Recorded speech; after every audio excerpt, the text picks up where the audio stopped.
Jaya Sachinandan Jaya Gaura Hari, Sachinandan Jaya Gaura Hari.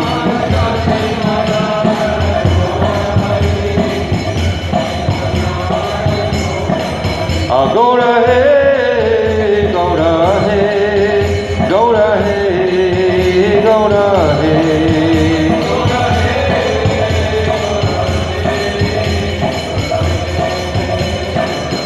Jaya Radha, Gopinata Radha, Gopinata Radhe.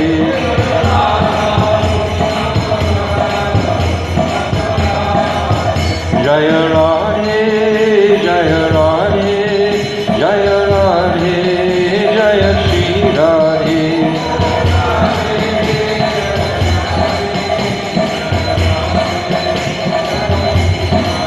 Oh Jaya Vrishabhanandini Radhe Radhe, Vrishabhanandini Radhe Radhe.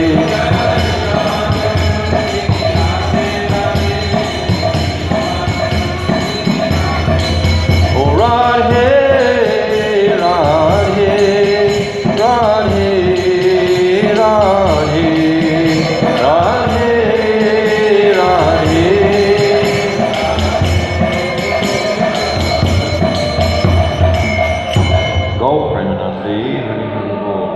Jai Shri Shri Guru Gauranga Radha Gopinath Ju Ki Jai, Sachinandana Gaura Hari Ki Jai, Giriraj Maharaj Ki Jai.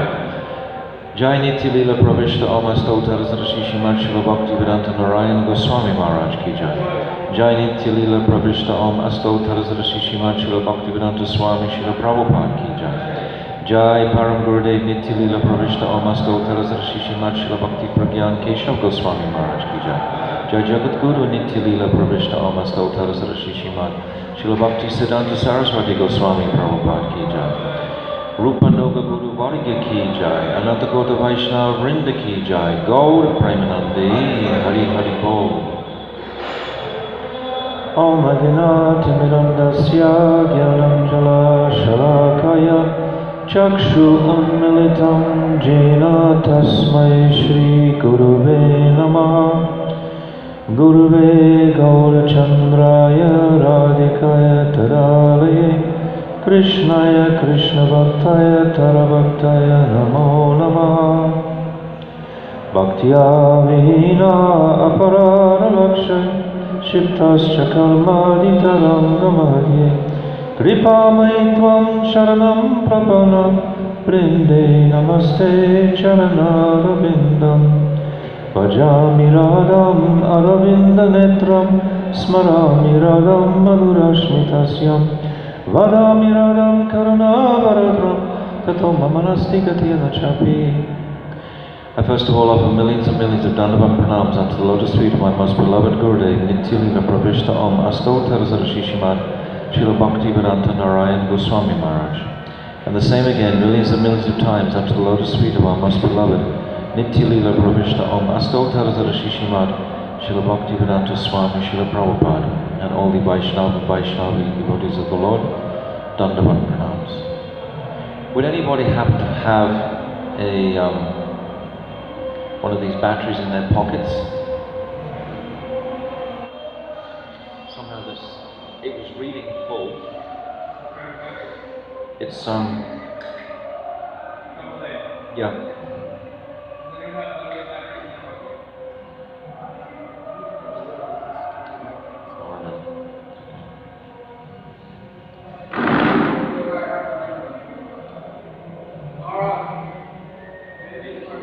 Okay.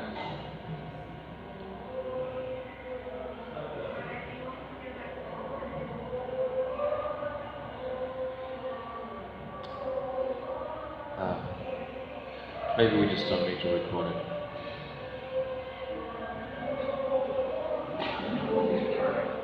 Oh, he's recording. Okay. Okay. So afterwards, I'll get a copy. Srila Gurudev Ki Jai, Srila Prabhupada Ki Jai.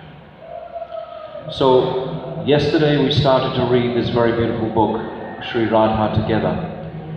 And I was thinking of what is our purpose of coming here and reading this. this, and I think primarily it's to remind us directly of Srila Gurudev's instructions. His instructions are everywhere, but these types of teachings that we were going through yesterday, the difference between Golok, Dwarka, Aishwarya, Madhurya, etc., Prakat, the Aprakat, the Naimitika, separation that you were talking about, all of these different topics are all the topics principally that Gurudev spoke on so extensively. The different gradations of devotees, etc., etc. So that just puts us in a context of what we're actually doing. Where's that coming from? No, it's not. It's alright. It's okay. Naga Sankirtan. It's very nice. Yeah. It's no problem. It's no problem. You can tell them to be quiet. It's no problem. No problem. Come. Oh, shut the door.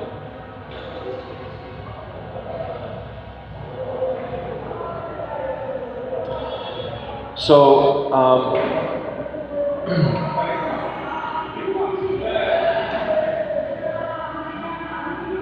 were there any comments from yesterday? Any lingering doubts or anything like that? Anything that we discussed that you wanted to highlight or bring up?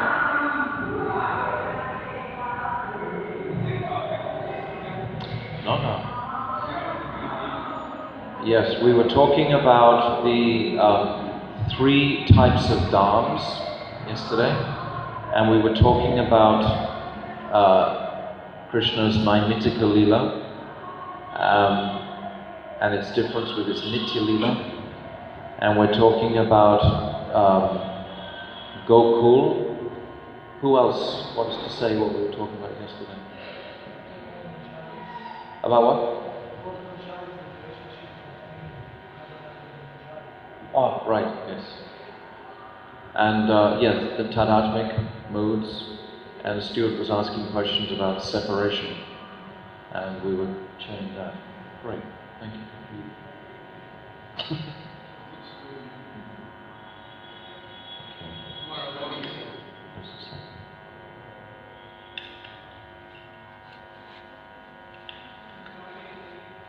Gives me a cheap old Indian battery and says he wants it back afterwards.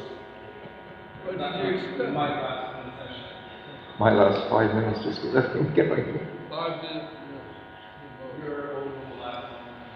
Probably. But he wants it back afterwards. I meant a new one, not the same. So really, it's in this evening session, it's more or less churning the more esoteric teachings that Gurudev gave us, and collectively we can appreciate them and shed light on them for each other's illumination.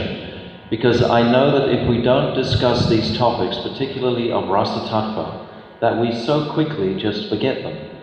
I was reading today in Jayavadhamma in the 26th chapter, Srila Bhaktivinoda Thakur says, Bhakti Ras is the function of Krishna Bhakti when it's absolutely pure. You understand that?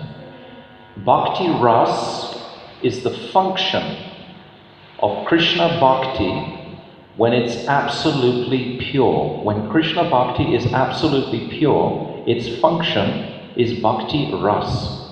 So what is Krishna Bhakti? What is the difference between Krishna Bhakti and Bhakti Ras? Krishna Bhakti is Anyavilasata Shunyam. And this is what Srila Gurudev went over probably more than any other verse in every single festival, every class. We were reminded of what is Uttam Bhakti, cultivating these favorable activities and bhavs in relationship to Radha and Krishna, and giving up all impersonal gyan and karma, etc., and giving up all material conceptions, expelling material conceptions. Thank you, Ash. So, principally, Thank you, Ash. Yeah. Principally and speculation. So principally this is Uttam Bhakti. So what is Bhakti Ras? What is the difference? So yesterday Gopi was actually explaining this Bhakti Ras. It's when the ingredients of the moods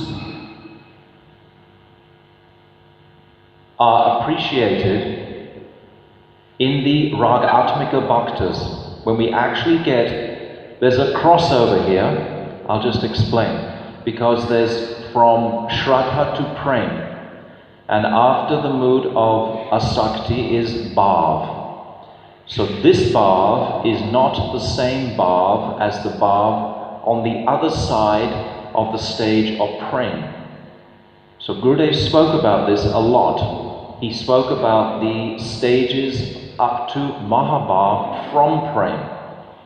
So Prem, and then Sneha, Man, Pranaya, Rag, Anurag, Bhav, Mahabhav, Modan, Madan, Mohan. This is after the stage of Prem. Now we cannot attain even the stage of Prem in this body. Gurudev told us repeatedly it would explode. We don't have the adhikar. We can reach the stage of Bhav. So this stage of Bhav for the sadhak is an experience of attraction and affection for Radharani, for Krishna, for the Brijbasis. Shura Shatva Visheshatma Prem Suryavam Samyabhak. This is the verse that describes what is Bhav, a ray of the sun of Prem. But in the Rasa Tattva section, we are appreciating the bhavs of the Brijbasis. This is what is being described. It's not that I'm trying to actually emulate or imitate in any sort of form those emotions of the transcendental personality, the Raga Atmikas. You know what a Raga Atmika is? Who say? Tell, what is a Raga Atmika?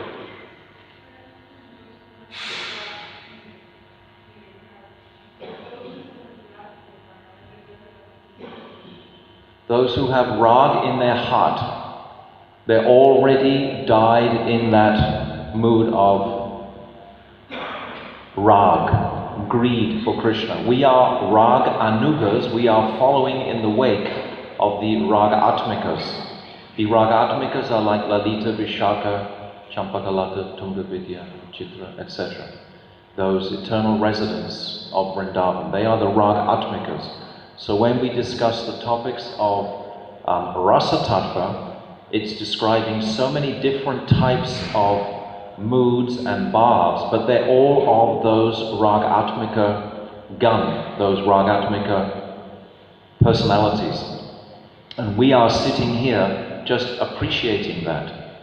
It's not that I'm trying to jump in there and thinking, oh yes, one day I will have this bhav. It's not like that. The bhav in the stage to Prem is like that. We are aspiring for that stage of bhav. And it's described in the 22nd chapter of Jaivadharma, those 9 symptoms, Shantiya Avyakta Kalatvam, Viraktiya Manasunyata, Ashrabandha Samutkanta, Namagana Sadaruchi, Pratistat Vishastestale. Yeah, I missed the line now. Ashaktistat Gunakyane, Pratistat Vishastestale. Yeah, these 9 symptoms of bhav. So that applies to the sadhak. This bhav applies to the sadhak. But when you cross over on the 26th chapter of Jaivadharma and you come into the later sections, it's describing the Raga Atmika's bhavs, the Raga Atmika's moods. So there has to be a distinction, a clear understanding of I'm trying to honor those Raga Atmikas, I'm trying to honor that service. It's a distinction, it's a difference. It's not I'm trying to claim that as my own mood. So that's the explanation in. So what I was saying, yes, about Bhakti Ras.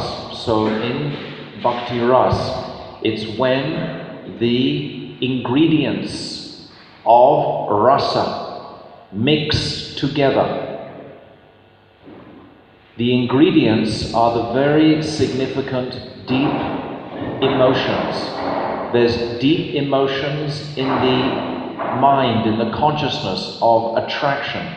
Sometimes you may be stimulated by seeing something so wonderful in Vrindavan. Say you've been reading very carefully about Radha and Krishna's pastimes, and you're suddenly realizing just how merciful and sweet and loving and compassionate is Krishna and Radha, how beautiful they are.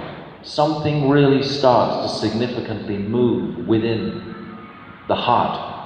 And perhaps you'll see the deities, or you'll hear a kirtan, or something will really significantly move you in a very special place.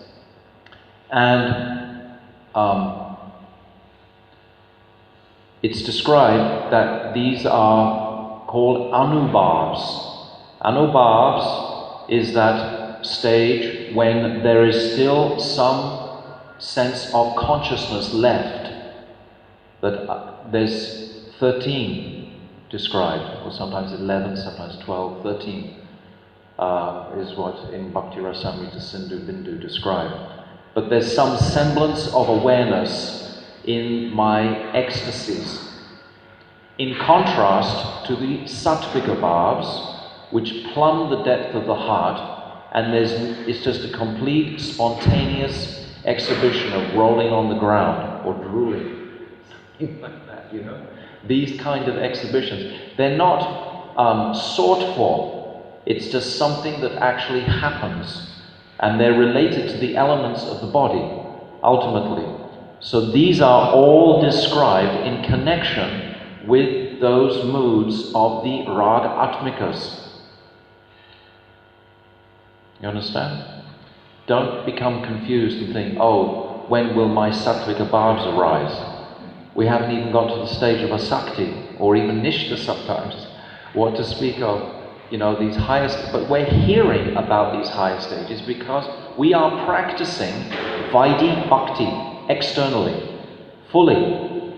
Never get confused about this. We're fully following and practicing and exhibiting externally the rules and regulations of Vaidhi Marg. But internally, we've been given a vision, a focus of what is Raga Nuga Bhakti. So we are Rupa Nugas.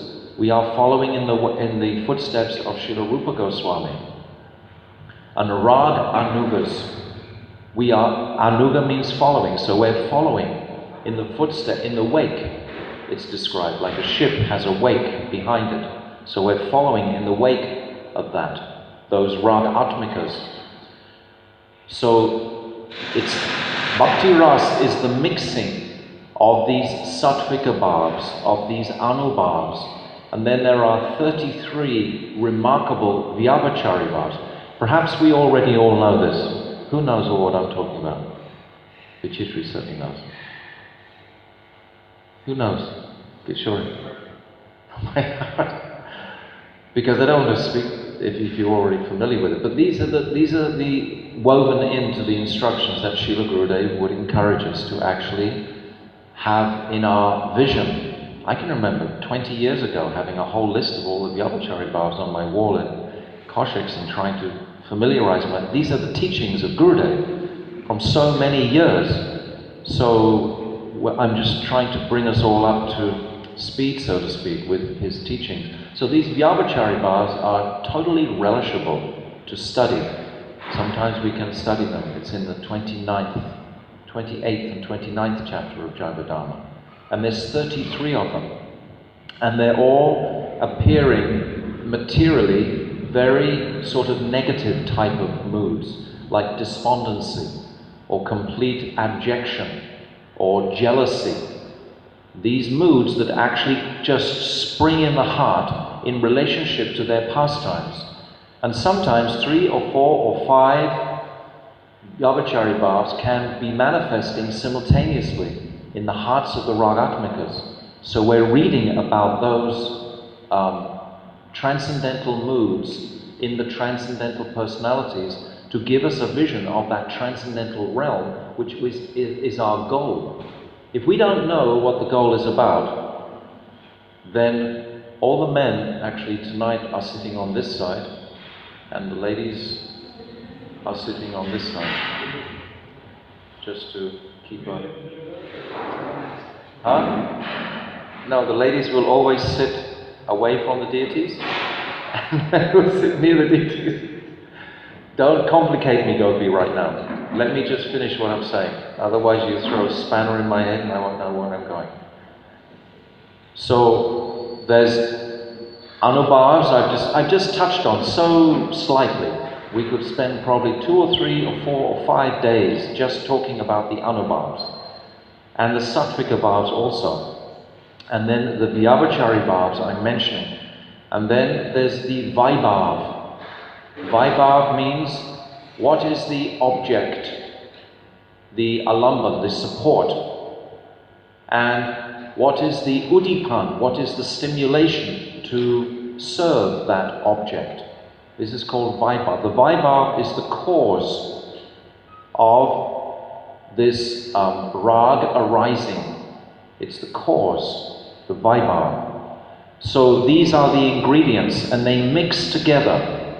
And the central ingredient is the staibhav of the sadhak. The staibhav is his permanent fixed relationship with Krishna in Sakhya, Dasya, Vatsalya, Madhurya, like this. This is the staibhav. Stai means fixed, bhav means that emotional feeling. So these 5 ingredients, that's Vaibhav, Anubhav, Sattvika Bhav, Vyabhachari Bhav and Staibhav. These 5 ingredients are mixing together. What's that mixing called? Samagri. Samagri. Gurudev often would describe, if you have nimbu and you have sugar and you have pani and you want to make a nimbu, but if you don't have the right measurements of it, it's not going to come out correctly. No ras, right. So the mixing of these ingredients creates the ras. Proper proportions, yes, correct. Right. You put, yes, all of these in proportion. The Vaibhav, the Vyabhachari Bhav, but they're all coming remarkably spontaneously. It's not something that can be calculated at all. This is why we don't usually sit in assemblies talking about these types of topics. But to keep Srila Gurudev's legacy alive, I'm going to do it whatever anybody objects or doesn't object, because I believe that without doing this, I won't survive. I'll just become covered over by a merging of sort of, I'm not the bodily concept, etc., and just a world of sort of gyan. Understand the difference between, there's a little digression here, but I just want to say it anyway. The difference between a jnani and a jnani bhakta. Just for a moment, just explain this. Nandini, you can explain? What is a jnani? Speak loud. Oh, you have your throat in your chest, okay. Tell me, just say loudly, the difference between a jnani and a jnani bhakta. Jnani is someone who is attempting on their own power, by their own knowledge, to reach perfection, which they find to be in the Brahmajyoti, the liberation or mukti. Is the goal of the jnanis. This is the goal of the jnanis, yes. And by their own power, they want to ascend. Yeah. Jnani bhakta is different, because bhakta is someone who has devotion. Jnani bhakta is someone who is also approaching to the medium of knowledge, but they also want devotion. It's not considered pure, it's mixed, but still, it's not jnana as well. Uddhava is the example of a jnani bhakta. When he went to comfort Mother Yashoda and Nanda Baba in Vrindavan after Krishna had left, and they were so bereft, he was telling them, well, don't you know Krishna's not really your son anyway? Can you imagine telling Mother Yashoda this? I mean, he's the Supreme Personality of Godhead. He's not really your son. So Mother Yashoda was thinking, what? Actually, it was Nanda Baba who was thinking, what is he saying, this young boy, you know? How can he understand the sentiments of he's my son? You know, Nanda Baba, that's another story. But there's 11 verses there describing just in that when Uddhava first visits Vrindavan. And Nanda Baba speaks and then Uddhava speaks. And it's a very beautiful conversation. And there's one portion where Nanda Baba is saying, perhaps Krishna and Balaram are demigods. And out of all the verses that he says, this is the place that Uddhava picks up on. He says, yes, they're like demigods.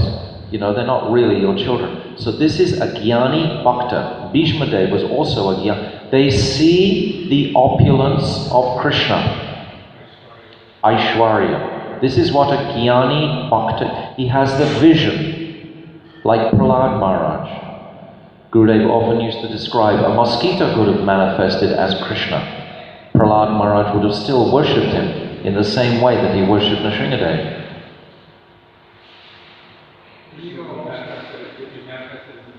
Yes, it wouldn't have mattered because he saw him as the Supreme Personality of Godhead.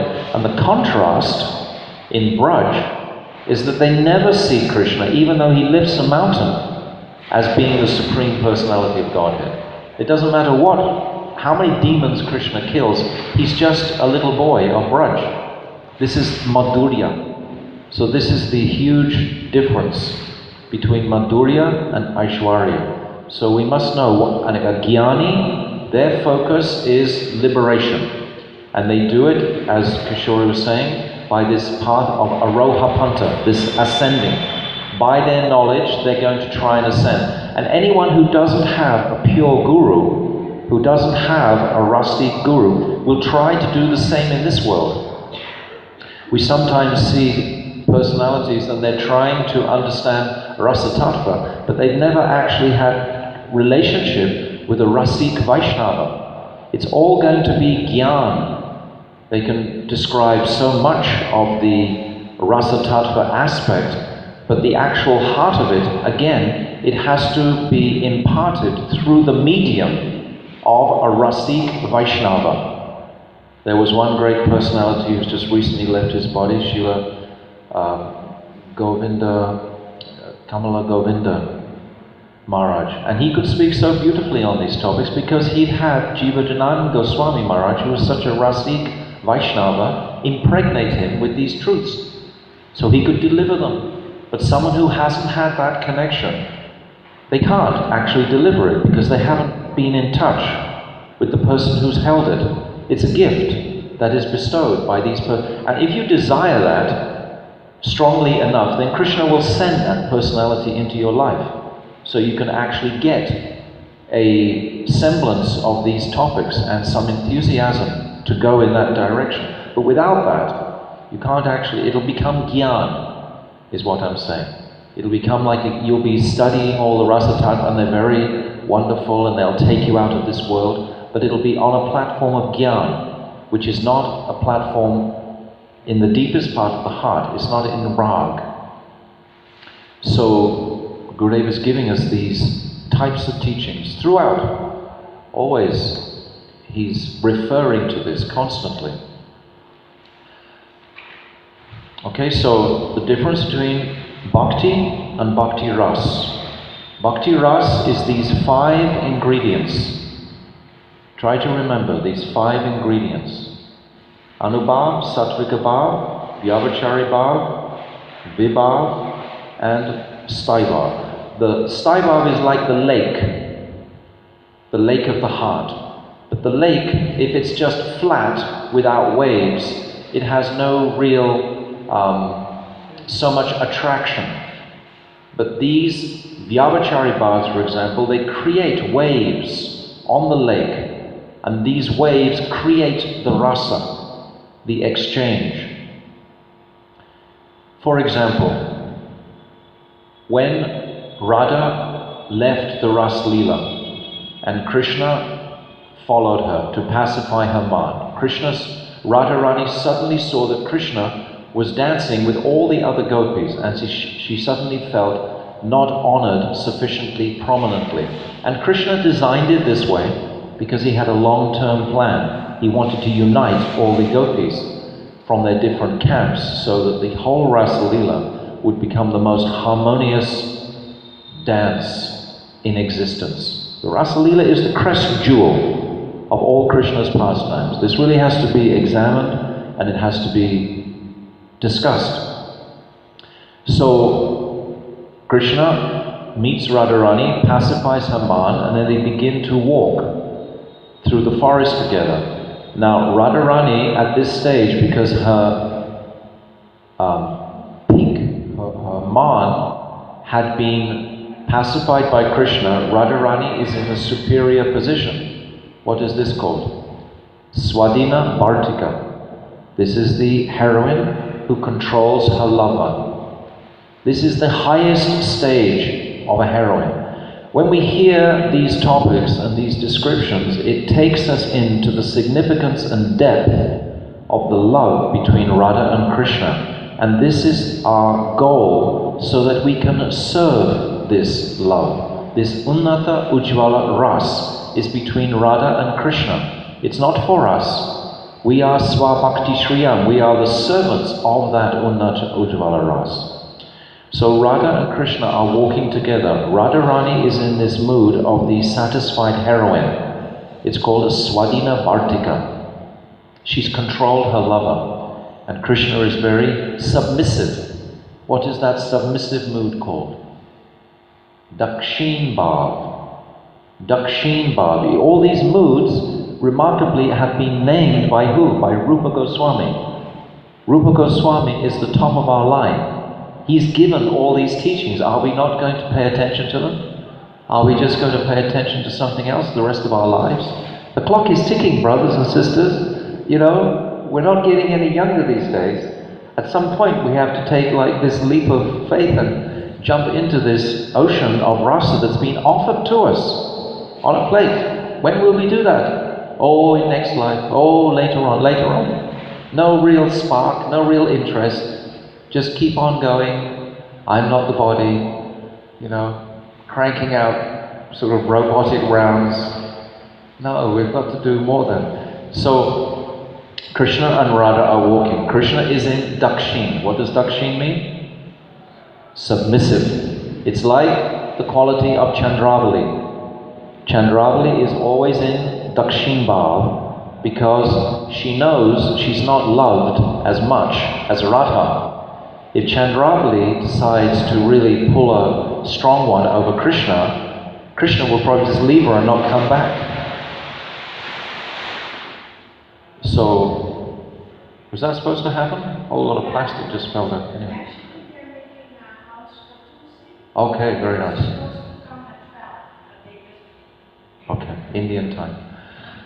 Okay. So Chandravali, remember, is in this submissive mood of Dakshin Bhav. Rukmini also is in this mood of Dakshin Bhav. Because Rukmini in Dwarka is the same as Chandravali in Braj. She's the Aishwarya, she's the Swakya. You understand Swakya? Again? It's a whole language, Stuart. This language of Rasa Tattva, you know, that's why devotees run away from it, because it's too intimidating. So many names and so on. They're happy with just, you know, staying in the names that they've heard for 20 odd years. But there's a whole nother language to actually enter. And we have to sort of like take a step in there and try and enter it. So, Chandravali is Rukmini in Dwarka. And Satyabhama is in a mood of Sri Radha. But this is all Swakya. Swakya means married. Swa. Always remember the swa, the prefix. Swa means own. Swakya. You're doing Sanskrit. So always make the etymology. It makes it easy. And para, in contrast to that, means other. Parakya. So other consort, other lover. So Radha and Krishna are walking together. Krishna is in Dakshin mood. Srimati Radharani is in Swadhina Bhartika mood, controlling her lover. And there are plenty of waves on the lake of this Staibar in both of their hearts. Much bhav is flowing. But then, at one stage, Krishna asks Radha, oh, do you want to come to a flower bed, or do you want to keep walking in the forest? And all of a sudden, Radharani's mood changes, because actually Radharani has another motive. She wants her girlfriends, her sakhis, who are desperately searching for her in the forest, to catch up with her. She suddenly feels guilty that she's taken Krishna away from all her sakhis, and she wants her sakhis to catch up and relish Krishna. They're all Radharani's kaya vyuha, they're coming from her body to satisfy Krishna more. So she wants the sakhis to catch up. Krishna also knows this. But then, so she comes into a compliant mood. All of a sudden she says, I don't mind. You know, you can take me to the flower bed, or we can keep walking in the forest. All of a sudden she's not directing the situation. She's not taking the lead role. So that suddenly now she's become like Dakshini. But Krishna was already Dakshini. So now there's no waves. This is what I mean by the waves. On the lake of the Staiva, they suddenly... So at this point, Krishna decides to leave. So he says, oh Saki, just sit on my shoulder and I'll carry you. And then he disappears when Radharani goes to sit. And then what happens? All the Sakis, all the other gopis, they find Radha mortified in this high stage of separation from Krishna. They were thinking that their stage of separation was, nothing could be more traumatic than their stage of separation. But when they see Radharani's stage, then they realize how exalted is Srimati Radharani. Even Chandravali praises Radharani. So all the gopis are all praising Sri Radha. So Radha has been established as the queen of the Rasa Leela. This is what Krishna designed. This is what he wanted. But it's all based on this understanding, this knowledge of Rasa Tattva, of the different moods, etc. So all of this understanding is defined as Rasa Tattva. Like there are two parallels running all the time. There's Tattva, Vichar. Vichar means the consideration according to Tattva. You understand what Tattva is? Tattva means Krishna is the Supreme Personality of Godhead. In Tattva, we speak like that. But then there is also Rasa Vichar. And in Rasa Vichar, Sri Radha is the Supreme Person. In Tattva Vichar, Krishna is the Supreme Person. So these two considerations are running throughout the whole Bhagavatam. Even Srila Bhaktivinoda Thakur, he's written two commentaries on the Bhagavad Gita. One is called Rasik Ranjan. I think it's called Rasik Ranjan. Yeah, it's called Vidya Ranjan. It's the commentary according to the Ras, one commentary, and another commentary according to the Tattva. So they have these two considerations all the time. So only the devotees can reconcile these apparent contradictions. This is the beauty of devotional service, that you really have somewhere to put your full intelligence, your full focus, your full concentration, you know, to go forward, to progress. It's not just like sitting back in some sort of peaceful, complacent type of self-satisfied state of consciousness. It's always progressing. You know, this is Krishna consciousness. It's always dynamic. It's always ecstatic. It's never static. You understand? If it's that way, how can some of these moods be permanent? The principal mood is permanent, like your principal relationship is permanent. In Madhurya means not Aishwarya. That's the principal mood, is Madhurya. Or the principal mood is you have a conjugal relationship with Krishna in Madhurya. Or Shringara Ras. This is your conjugal, this is your staiva, this is your fixed, or you're a friend of Krishna. Like when Arjuna sees the universal form, doesn't his position change from like friend to like He gets shaken by that because his prema is not so high as to understand that this Krishna is still my best friend. He's actually seeing Krishna at that point as the Supreme Personality of Godhead, because afterwards he apologizes like anything. He says, oh, I was so familiar with you, I was befriended with you, I called you so many familiar names in my affection for you. Krishna likes that. But when this Aishwarya form manifested, then Arjuna becomes very submissive to that form and sees Krishna in a different type of a light. So doesn't that like change his perspective, that new knowledge all of a sudden when he sees that, so now he's... Yes, but he gets covered back over again by Yogamaya. Yogamaya again, when Krishna shows him that four-armed form, then the two-armed form, then Krishna, Arjuna again remembers only the sweetness predominates. And when the sweetness is emanating more, then his focus is only on the sweetness. And that was like some phenomena. So then his Sai Baba would be friend, and essentially Baba would be that, oh my God, you are great. Yes, yes. A temporary. These Vyabhachari Bhavas that I described earlier are temporary, they're transitory, like Kishori just said. They're called Vyabhachari Bhavas or they're called Samchari Bhavas. There's 33 of them, but they are temporary. They come and then they change again. They go, they move away. Wonder became prominent. Huh? Wonder became prominent. When you saw the universal form, he was in wonder all. Yes. But it was like a Gona Ras, where the study about the instrument structure. So when he says Gona Ras, he means a secondary ras. There are secondary rasas.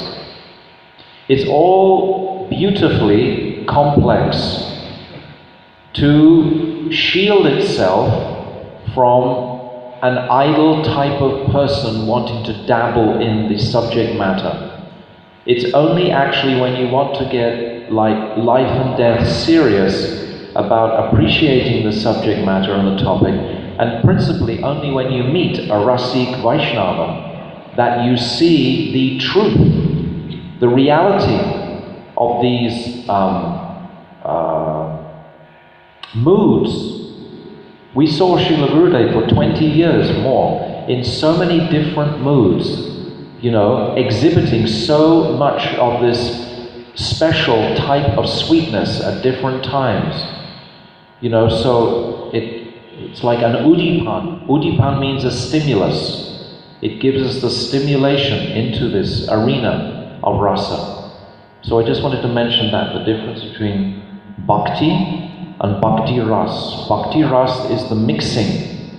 It's called what? Did I say? Remember? In your notes? Samagri. Samagri. Samagri, it's a beautiful word. Samagri. It means the mixing of these 5 ingredients. It's the first chapter about Rasa Tattva, the 27th chapter of Jayavadana. These chapters aren't just sitting there, you know, to get dusty through our lives. We should pick them up. And when you do decide to pick, what I've done in my life, because I don't understand them, so I'm always looking for people to discuss these topics with. And it's a remarkable dynamic, but every time I begin to discuss these things, I just completely go out of this world. Altogether, the topic is so tantalizing, it's so riveting for the consciousness, it's so transcendental that all difficulties or whatever just completely just drops away, totally. But I find that by discussing, then I learn something.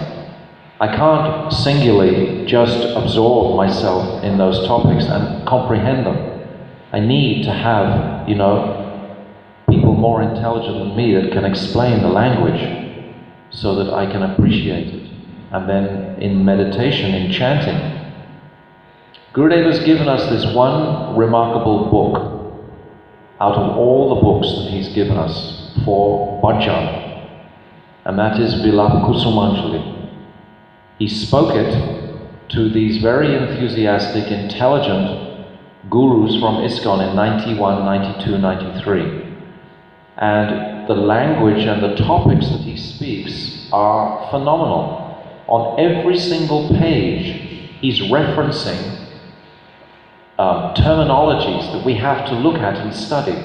He's written 74 verses, I think, commentary on. He commented on 74 out of 104. 74 out of there's 104 verses in the whole book, so he commented on 74. And in every single page, and most wonderfully, it has never been edited. And I really pray to Krishna that it never will be edited, because it's Gurudev's own words entirely. If you try and mess with the editing, it's his own local language, and there's many meanings in each sentence. And if you strangle out that ambiguity, in 5 years' time, you're not going to get the second meaning. It's not going to be there anymore.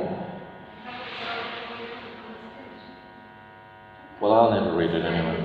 I have my bootleg copy for 15 years, and that's good enough. Huh? But really and truly, it's in his own words. It was transcribed by Shanti just back here, and it's perfectly transcribed, because if you know Gurudev's language, you can hear what he's saying. But what I'm saying is that on every page of this Vilap Kusumanjali, and you can get a bootleg copy from different places, it's the most valuable thing, because when we're chanting in the morning, where are our minds going? What are we thinking about?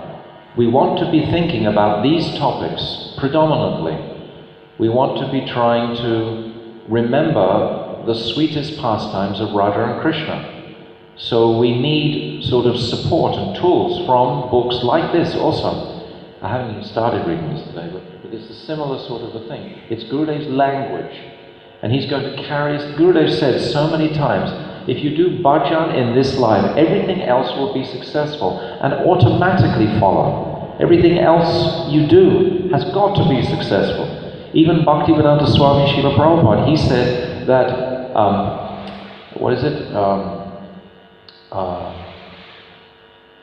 preaching is the belching of our bhajan. If you're not doing any bhajan, what are you going to speak to people? You're going to tell them, oh, do bhajan, but you're not doing bhajan? Bogus. Completely bogus. Just hypocritical. It's our duty.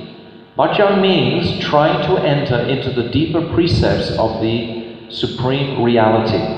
And the Supreme Reality we heard yesterday is Goloka Vrindavan. We talked about the prakat, aprakat worlds. We talked about the different Dwarka and Kurukshetra, these different dhams and their significance. We talked about the excellence, the super excellence of Goloka Vrindavan and the pastimes there.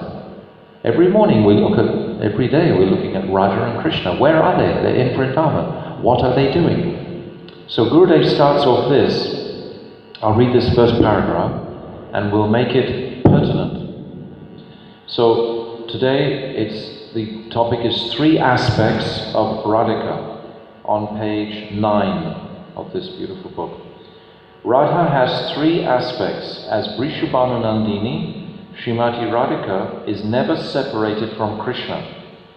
We can think of their pastimes as Nitya Leela Asta Prahara, the eternal pastimes divided into 8 3-hour segments.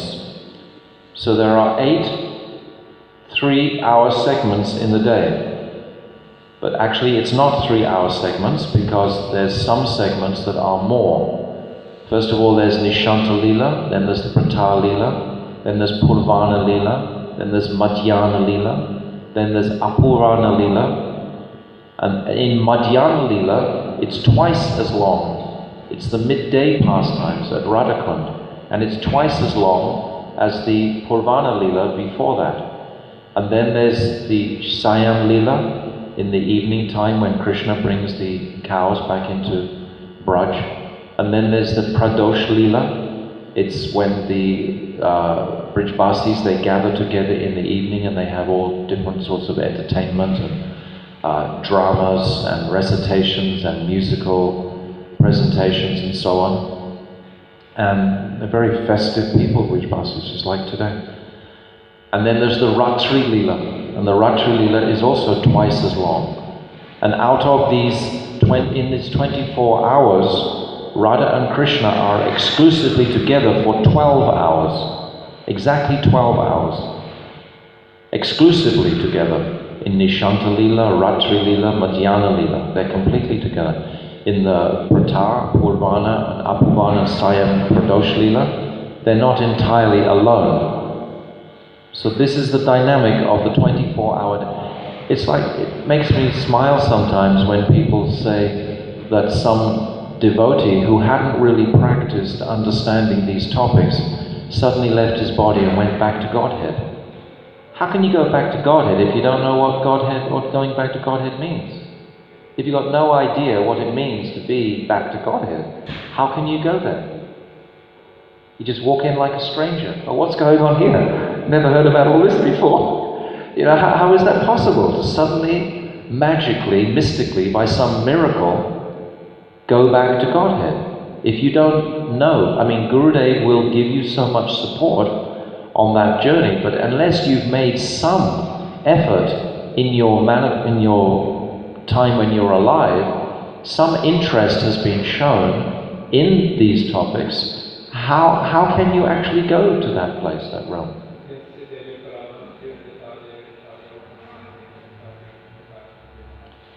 If one exclusively surrendered unto Sri Guru, like the history of Guru and Shankar and his Yes. He was doing the laundry, whatever, cleaning, doing everything else, and his Guru showed to all of the big things in the office, look at my servant here. His mood is completely humble and have a seva. Immediately he manifests. Guru would tell this one, Naruni, and the other one, Sri, all the time. And at the same time, absolutely true, Kishore, at the same time, if we've been with Srila Gurudev and we've heard these truths, but we haven't actually taken any initiative to enter into these truths, is what I'm saying. I'm trying to inspire people into this arena because I'm convinced that actually this is our welfare, our highest welfare. And most, even speaking here, most will not follow it. Most will stay in the comfort zone of the false ego, of my reputation, my personality, who I am in this material world, because it requires quite a lot of courage to actually just go into that area. But we have the option.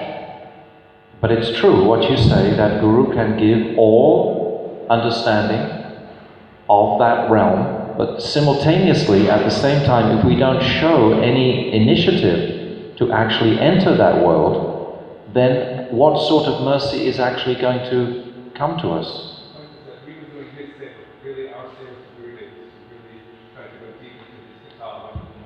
This is what he's given us. This is the kata, as you say, that Gurudev has given. So there are two sides of that. I've often thought about that. But I just don't consider that some light is suddenly going to go on and you suddenly realize everything that is going to go on in Goloka Vrindavan if you haven't really shown, much in... I mean, Gurudev would walk around and he would sometimes point out all the different bushes and flowers and say all of their names.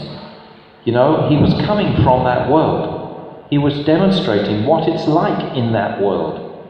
So if we want to go to that land, that place, there's such a huge, a vast amount of information, of knowledge about that land, that we can absorb ourselves in, particularly stimulated by Srila Gurudev's instructions, by Gurudev's Harikatha, every day.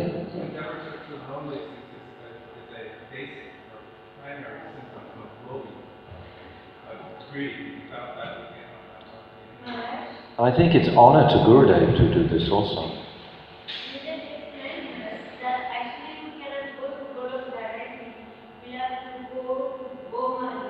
Yes. Because first we will reach the second Yes. and then in Gomalina we will have the opportunity to Yes. reach the Vastu. Absolutely. And only the Vastu Yes. From Siddha to Vastu to Baumalila, Gurudev has explained very clearly. You're not just going back to Godhead. There's a whole progression, like Shashikala is saying. You're going through, another birth from a gopi's womb, and then from your siddha, your perfected form, then to your vastu siddhi, when you drop all your material conception entirely. There's a whole process to actually, arriving back in Godhead. You don't just... Anyway, maybe they say it nicely and they all mean very well. And it's nice to say, oh, he went back to Godhead. He was on his way back to Godhead. If you say like that, then it makes sense. But to have the imagination, it's too Christian orientated. If you suddenly say, a miracle's going to happen, you're going to go back to heaven, all of a sudden, like that. It reminds me of a Christian conception, that because we offered a little bit of arti in life, we chanted some Hare Krishna, now all of a sudden, on the strength of that, we're going to go to the highest place in existence. It's a little more, exclusive than that. It's more beautiful than that. That's what it means. It's so, special. Not at all. Death is just a symptom of material consciousness anyway. Death isn't even anything for the soul. So death has really nothing to do with it. Death can happen now at every second. Our subtle and gross conceptions of ourselves can start to die. Like Bhakti Rakshak Srila Maharaj always said, die to live. You have a question I've got to read.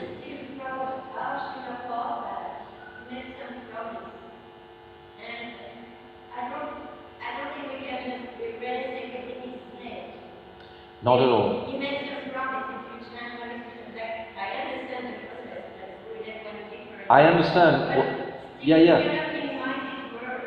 No. There must be a special reward, special mercy for Krishna. They are going back to Godhead. It's just like, for example, I remember the first time I pulled the ropes at the Rath Yatra in Puri, and I'd been told that if you pull the ropes, you go back to Godhead. So I pulled the ropes and I was waiting, when am I going back to Godhead then?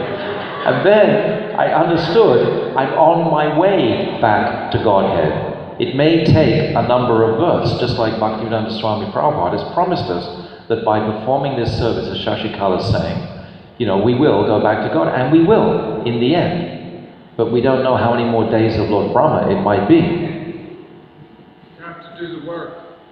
That's the point, Gopi. That's the point that I'm saying. It's called Chesta and Kripa. Chesta means effort. Without my effort in this area, how can the Kripa that I'm desiring manifest to me? It doesn't make sense. He gave us the example of Raghunath Das Goswami as his sadhaka, to follow in his footsteps to attain the Gopi Bhava Manjari Bhava. How his meditation was, what he meditated on. And all the verses in the Bhakti Krishnanjali are giving examples of his meditations that he experienced during his practice. Why did Raghunath Das manifest? To show us these teachings. Why did he perform these pastimes in Radhakund? Why did Rupa Goswami give us these remarkable scripts? Anyway, I don't want to keep support. We already know that Rasa Tattva is the place to be. But I don't know why I keep trying to substantiate it. I don't know. Anyway.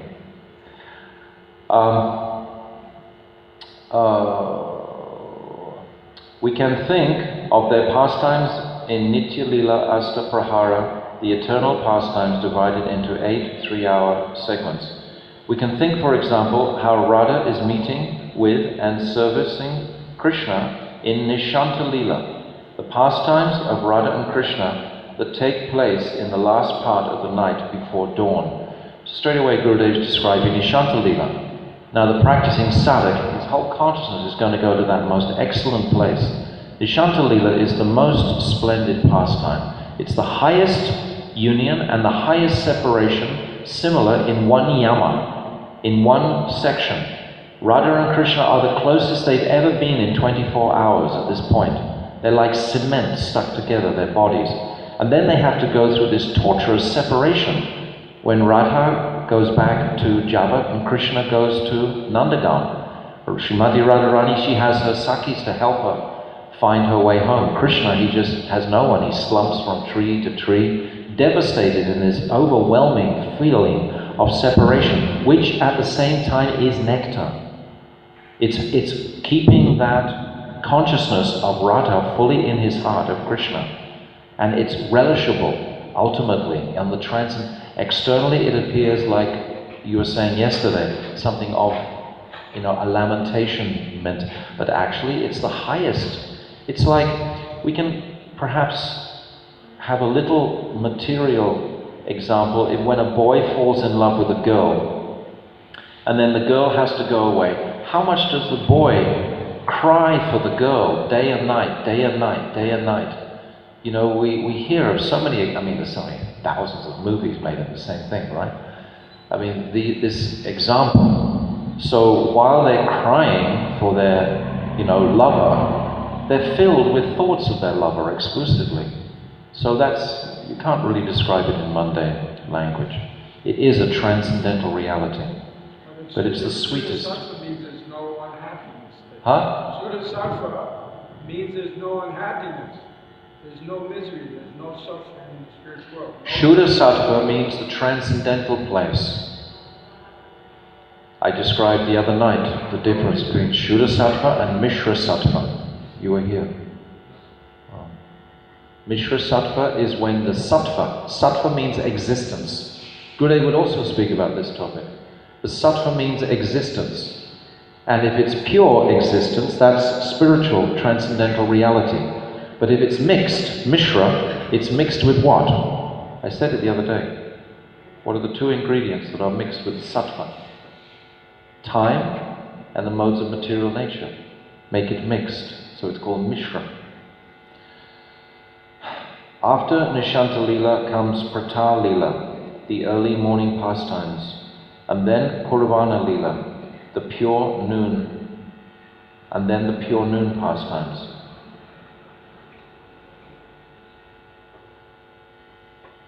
I don't know why it's written like that, because Madhyana Lila are the noon pastimes, and it's written anyway. At this time, Krishna is going to graze the cows, and Srimati Radhika and all the other gopis are looking at him from various vantage points. Krishna then goes cow herding, and the gopis go to Radhakund and Kusum Sarovar to try to meet him there. They engage in pastimes at Suryakund and other places. They steal the Vamsi from Krishna, and he looks here and there. Oh, where is my Vamsi? Where is my Vamsi? Have you got it? Do you have it? Do you? Chichu did a beautiful painting of this. Or not. And sometimes they engage in gambling pastimes. Srimati Radhika defeats Krishna and all the gopis clap their hands. So Gurudev just given in one paragraph so many udipans or stimulations for the consciousness to remember these sweetest of... And if we live in Vrindavan, and if we regularly visit these holy places, and if we perform parikrama during Kartik and we go to all these holy places under guidance, then all these pastimes will be embedded within our hearts. I'm going to stop. I went for too long already. I wasn't going to speak for quite so long today. But we can read tomorrow. That was just a little bit. But I'm just trying to remember all the instructions Gurudev's given specifically. And I think because it's not such a big public group, that we should be reminded. And we should remind ourselves of these. Because there's so many other teachings on the market. Going off again. Yeah. He wants it back. No, I don't know. Look after it. Srila Gurudev ki jai. Sri Radha, the supreme shelter, ki jai. Anantakota Vaishnava Vrinda ki jai. Go Premanandi Hari Hari Bol. Hare Krishna, Krishna Krishna, Hare Hare, Hare Krishna,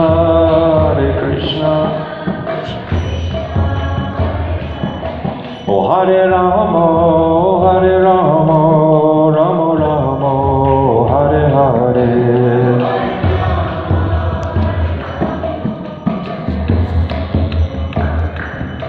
Oh Hare Krishna, Krishna Krishna, Hare Hare, Hare Krishna.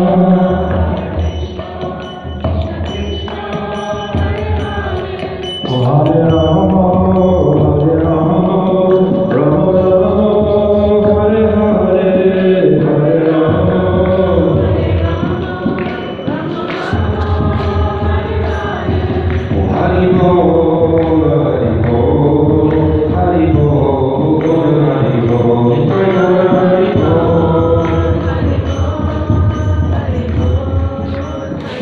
Jaya Guru Devaya